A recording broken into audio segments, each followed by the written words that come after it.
పాత్రలో మమ్మల్ని అలరించారు. ఇలానే వెళ్ళాలని మనస్ఫూర్తిగా కోరుకున్నాం. బీవీఎస్ రవి గారిని మాట్లాడాల్సిందిగా కోరుకున్నాం. ఇప్పటికే మేము చాలా సమయాన్ని తీసుకున్నాము. అందరికీ నమస్కారం. ఇప్పటికే లేట్ అయింది, 4 ముక్కలతో ముగిద్దాం.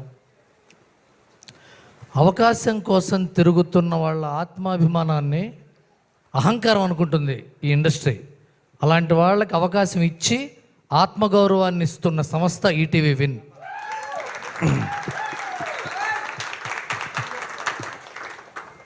భావాలు ఉన్న వాళ్ళకి ఆవేశం ఉంటుంది, ఆవేదన ఉంటుంది. అలాంటి వాళ్ళు సినిమా తీస్తే ఎలా ఉంటుందని నిరూపించిన వ్యక్తి వేణు ఉడుగుల సాయిలు. ఎంతో ఆవేదనతో నింపారు. ఇలాంటి సినిమాలు వస్తే ఏమవుతుందంటే, ముడిచిన గుప్పెట్లో ఉన్న తెలుగు సినిమా అవకాశాలు అరచేతిలోకి వస్తుంది.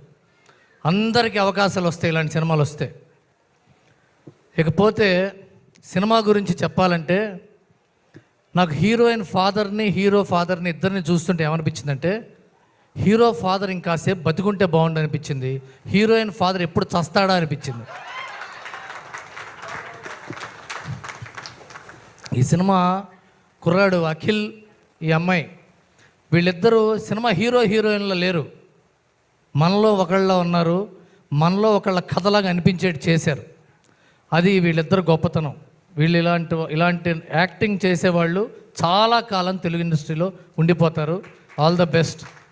ఇకపోతే చివరిగా చెప్తున్నా, ముఖ్యంగా చెప్పాల్సింది ఏంటంటే, మట్టి వాసన లాంటి ట్యూన్ ఇచ్చిన మా బొబ్బిలి సురేష్, ఆ మట్టిలోంచి మొలిచిన మొక్కల్లాంటి పాట రాసిన మిట్టపల్లి సురేందర్, ఆ మొక్కకి మొలిచిన పువ్వుల్లాగా వాయిస్ ఇచ్చిన జయశ్రీ అనురాగ్, రాజు వెడ్స్ రాంబాయ్ పాట మారు మోగుతూనే ఉంటుంది. సినిమా కలకాలం గుర్తుంటూనే ఉంటుంది. Thank you very much. Thank you.